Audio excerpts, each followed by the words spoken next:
but we had a commitment to businesses in our community. And we wanted to build a relationship with those businesses. That's how we met the executives at BPO. And they helped us develop the perfect training. It didn't happen overnight either. It took several years to do that. But it was the perfect training and the perfect model for a lot of our consumers.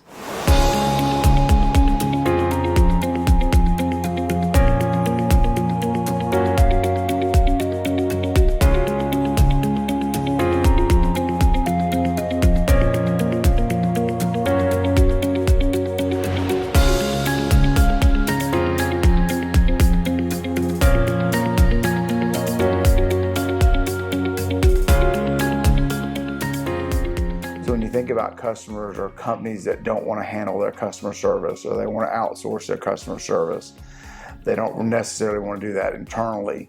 They'll hire a company like ours. Our partnership with VR started in 2017. I had been hospitalized from an accident, and it wasn't until after that accident that I realized that, if I were not in a position to work in an office job or work in a desk job, how would I retrain myself to go back into a career after being gone for several months from work? Because I was out of work for several months when I was recovering. And so it wasn't until then that I thought, what do other people do when they have to transition from manual labor, or whether it's a manufacturing facility, or they have to transition from any type of work to a different career path?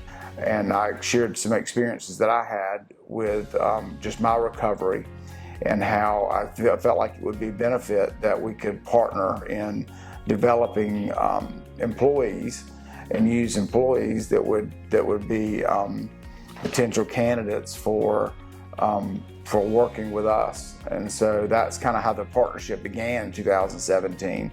Back in 2005, it was 2006. I was just going through a transitional space in life, and I actually went to the voc rehab in Spartanburg, and Tim was my boss there.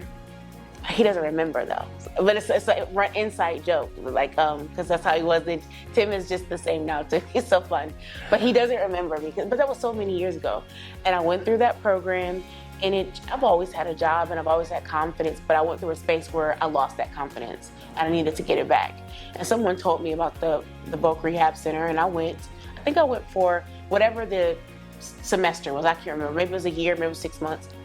And I graduated because it just wasn't anything for me to do. They said, listen, you need to get out there in the work world. You're done here. And I was like, no, I want to stay longer, because it was just safe, And when I left, Jay said, I like you, I don't ever want to see you again, and go out there and find a job. Now this gave me the feeling that I could apply for a professional job like BPO, because that's the one thing I didn't feel. In my life, I've always grown up with people that worked in plants. Nothing's wrong with this. But grocery stores, gas stations, I never felt like I could apply at a professional office. And so when I left there, they gave me one interview, and that didn't go well, but it gave me the courage to keep applying. And then that's how I ended up at BPO American. So I always credit voc rehab for my experience with this company. So when I moved into the human resources role, we already had a relationship with SCVRD, but it just wasn't that, I knew it, but it wasn't very clear to me. And John knows I like everything to be clear. I need to understand how everything works.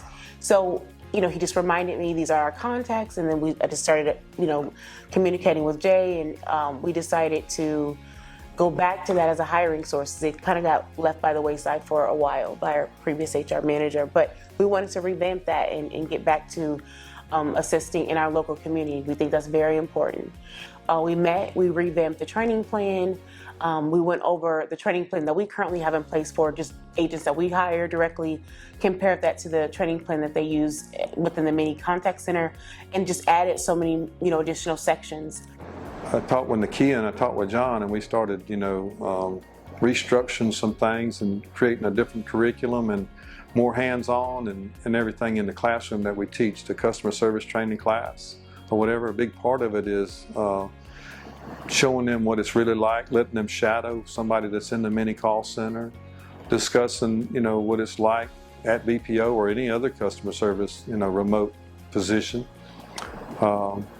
letting them do mock calls with each other, trying to make it fun. One of the things I teach in the class is being able to talk, type, and listen. And while they're typing, I'm talking and somebody else is talking and they give a story, then I'll ask the person that's typing, to answer what they just said, or did they hear what they just said, and they actually do. And then I tell them, you realize what you just did. You're sitting there typing, you're focused on typing, and you heard what they said, you heard what I asked, and you answered the question, and you told me what they said. And they're like, yeah, I did, didn't I? Exactly. So that's what this is all about. Now they're practicing what they're really going to be doing day to day, and then they just jump right over to that. I think also them being in a group with each other, they're all starting off fresh. And I always tell them that you're all in the same boat, so don't worry, rely on each other. So they have that safe space, like this mock environment that's real. It's kind of weird. It's real and then it's not. You're really working with a company, you're really earning a living, but in a safe space of the mini contact center where they can get those skills, feel confident, and then go home and work. And I think that's important. In this past year, they've hired 19 people, 19 consumers, 13 of those consumers are still employed in the customer service role. 11 of them are still employed with BPO. And they're always willing to address an issue, but they do it in a kind manner. They don't, jump on you. They don't get ugly. And anytime I've got a question, and Nikia says, you do ask a lot of questions. I was like, well, I do, because I want to be in the know. I want to be able to tell the agents if they ask me. And so, I really like it, and everybody's been encouraging, and I can't see doing a call center for anybody else. So, if I retire, that's it. It's like almost from the beginning, their desire to be good partners matched ours. And that's why it worked. I think it's a great relationship. They believe in us, we believe in them. Makes everybody feel good, and yes, it's nothing but a great big success story.